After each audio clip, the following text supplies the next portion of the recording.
What's going on, guys? It's me, Zachary Steele, bringing you guys another fantasy football video. Sorry, it's been a little bit. So today I'm going to go over 5 league-winning wide receiver sleepers that I've identified. I use the term league-winning because I believe these guys have the upside to really help you contribute to your rosters, and they're going to come at a price that's negligible when you get down to the grand scheme of things. So at the end, I'll get into a couple honorable mentions as well because it was hard for me to narrow it down to 5. So let's just get started. So first off, right here, I've got Brandin Cooks. When I was defining these sleepers, I'm using the Fantasy Pros ADP, and they had to fall below 36 at their position. I cheated a little bit. Brandin Cooks is currently being drafted as wide receiver 36, but I figured I'd let it slide for him. He's extremely talented. If you look at his stat line over the last 5 years, it favors very comparably to Amari Cooper. They've got basically the same number of touchdowns, receptions, and yards over the last 5 years. He seems to be in a new situation every single year. He's been traded between the Rams, the Saints, the Patriots, and the Texans. And I think that has really made him be an underlooked fantasy asset, especially given the fact that he's managed to produce. I think last year he ended up around wide receiver 20. And he's been able to succeed in all different sorts of offenses despite the scenarios around him. So I'm not really too worried about what's likely another quarterback change. Obviously, Tyrod Taylor is a pretty significant downgrade from Deshaun Watson, but we all know that the Houston Texans are going to be a bad football team this year. They're going to be playing from behind a lot, so that's going to lead for a lot of negative game scripts. They're going to have to pass the ball a lot, despite the fact that they probably don't want to. There's not really any competition for targets. If you ask most people, they're going to have a hard time naming a receiver on the Texans behind Brandin Cooks. They did trade for Anthony Miller from the Bears recently, but he's never really amounted to much, although I do like his talent. I think it's really safe to say that Brandin Cooks is the clear-cut number 1 wide receiver on this team. It's a team that's going to have to pass the ball a lot. There is still a chance that Deshaun Watson suits up for the Texans this season. I think it's extremely unlikely, but in that event, Brandin Cooks' value would obviously skyrocket. And the Texans aren't going to be able to run the ball very well. I know they've got Philip Lindsay, David Johnson, and Mark Ingram. Philip Lindsay is probably the most talented runner of those 3, but none of those guys scares you as defense. And I don't think they're going to be able to control the clock very well. So they're going to have to move the ball through the air. And I think Brandin Cooks is really the only way they're going to be able to do that if they can at all. So next guy I've got here is Marvin Jones. He's a guy I always like. I believe he's extremely talented. And he does have a legitimate shot to be the number 1 wide receiver in Jacksonville. I know there's a lot of hype for Laviska Shenault. I love Laviska. I think he's going to have a really good year. And a lot of people like DJ Chark as well after the season he had in 2019, despite taking a bit of a step back last year. But Laviska Shenault, I feel like, is going to operate more closer to the line of scrimmage. You saw them getting the ball in his hands around the line of scrimmage in the backfield a lot last year. I think that's something they're going to continue. I do expect them to use Shenault as a bit more of a down the field threat this year. I expect Etienne, however you pronounce the rookie running back's name, to be using the passing game out of the slot and kind of fill that role more for the Jaguars this year. So I do think that opens up Shenault the ability to be a downfield threat a little bit. But Marvin Jones always has extremely high upside in regards to touchdowns. He's a really great deep threat. He managed to finish the season as like wide receiver 18 or 19 last year on the Lions. And of the 3 receivers there, he's the only one that was actively brought in by the current coaching staff. This coaching staff has shown to not necessarily care about players that succeeded last year. Prime example of that was them taking running back in the first round. If you're looking at the Jaguars, I think going into the offseason, one of the few positions you would have said they actually had under wraps was the running back situation with the way James Robinson played last year, and they didn't really care. They went and took Travis Etienne in the first round, and I expect him to be really focal point of their offense, especially in the second half of the season. So to me, that means that there's no guarantee that they're necessarily going to be in love with Shenault or Chark either. But we do know that they like Jones. They actually have a pretty high contract. I want to say they got 2 years, $18 million, which is quite a bit for a receiver of his age. He's 31 this season. And we all know this team's going to have to pass the ball a lot. I think Trevor Lawrence is going to make this offense at least respectable. And I think there's going to be a lot of garbage time, a lot of receptions to go around. I think that at the price tag you're getting Marvin Jones for, he's going really late in drafts. He's $1 or $2 in auction. You can take a flyer on, and with the upside he has, he really could be a guy that, hey, he's got top 24 wide receiver upside. I'm not going to go beyond that, but He's got a legitimate shot to be a quality wide receiver too this season, and he's being drafted extremely below that. So the next guy I've got here is Jaylen Waddle. He was taken in the first round by the Miami Dolphins this season. We all know that Jaylen Waddle is a deep threat from his time in Alabama. I think his average depth of touch or average yardage on a touchdown in Alabama was something along 45 yards. I think it's 44.5 yards per touchdown reception, which is insane. That's his average touchdown reception. So we all know he's a deep threat. And I know that the Dolphins did bring in Will Fuller to fill that role as well, but I do think that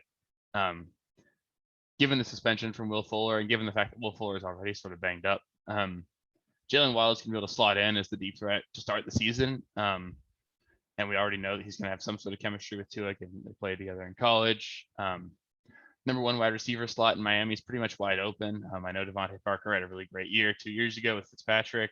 We all know what Will Fuller can do, but Parker took a step back last year. He didn't seem to really thrive under or with Tua at the helm, and who knows with Will Fuller. The best season of his career came last season, and he did get suspended for performance-enhancing drugs. So we don't really know what to expect out of either of those two guys. And Jaylen Waddle at the price tag is coming in, has a legitimate shot to be a really quality wide receiver down the stretch. He's a guy that if I'm drafting, I don't want to play week one, but I think there's a legitimate shot that he sort of emerges as the number one receiving threat in that offense, especially during the second half of the season.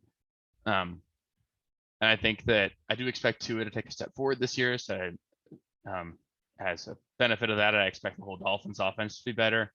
I think there's going to be enough to go around in that offense for one or maybe two receivers to succeed. And I think that Jaylen Waddle will be one of those two. I do love the talent of Devontae Parker, but I think he might be the odd man out here. I think you're going to get a lot of big weeks out of Jaylen Waddle. And I think he's a guy with the kind of upside that I'm really targeting late in drafts. He's a guy that second half of the season really could be a really quality asset. And he's a guy that's really not costing me too much. So next guy I've got here is Henry Ruggs. He was taken in the first round by the Oakland Raiders last year. He really could easily be the number one wide receiver at Oakland. I think I would almost expect him to be. I know we're hearing a lot of reports about Bryan Edwards being extremely impressive in camp, and we all know the Hunter Renfro's there, but we heard the same stuff about Bryan Edwards last year. I do think Bryan Edwards is extremely talented, but Henry Ruggs is clearly the guy that they want to be the number one, given the draft capital they spent on him. And he's got the sort of deep threat to really give himself a quality fantasy outing on just one catch. Nelson Aguilar sort of served as a deep threat for the Raiders this last season, but he's gone. He's now a member of the New England Patriots. So that's quite a bit of targets that can now go towards Henry Ruggs. We're also hearing that Darren Waller is pretty banged up. He's got a bit of an ankle issue. It doesn't sound like it's anything serious, but if that were to linger on, that would open up way more targets in that offense, and it would really mean that Henry Ruggs would have to be the number one guy there. And this offense is actually not bad. I think they were like 10th overall last season. And the defense is bad, and I don't expect that to change this season. So I think they're going to be a team that has to score quite a bit. They're going to want to run the ball with Josh Jacobs, but they did bring in Kenyon Drake to sort of give them a nice change of pace. So I think they're going to try and pass the ball quite a bit as well. And I think that Henry Ruggs, as we always talk about, players make the biggest leap in the NFL from year one to year two normally. I think this is a scenario where Henry Ruggs could take a huge step forward, and he's got a legitimate shot to have a really great year. And again, he's going late enough that you can get him basically for free in drafts. If he doesn't pan out, you drop him, who cares? But he's got the upside that he really could be a great asset. Then lastly, I've got Darnell Mooney here.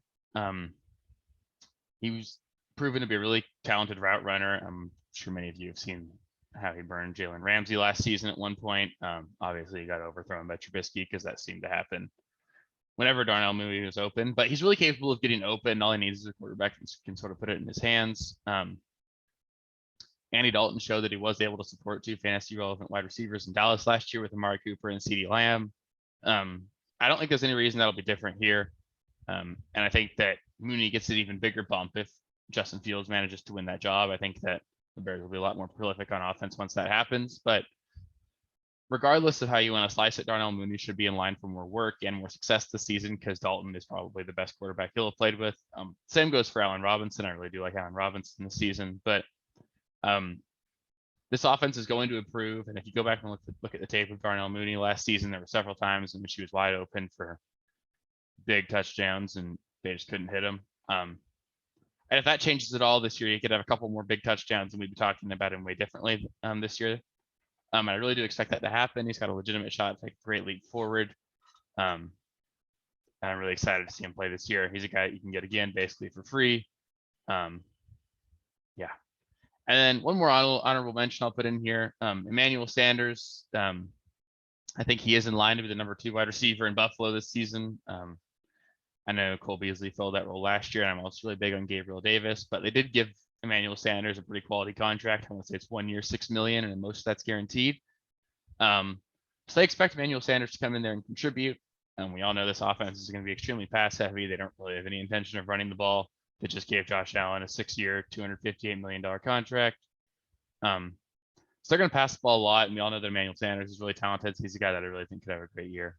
Well, that'll be it for this video. If there are any guys I talked about that you agree with or that you don't agree with, please feel free to let me know in the comments if we're having these discussions. Let me know if there were any guys that I left off this list that you think should be on there.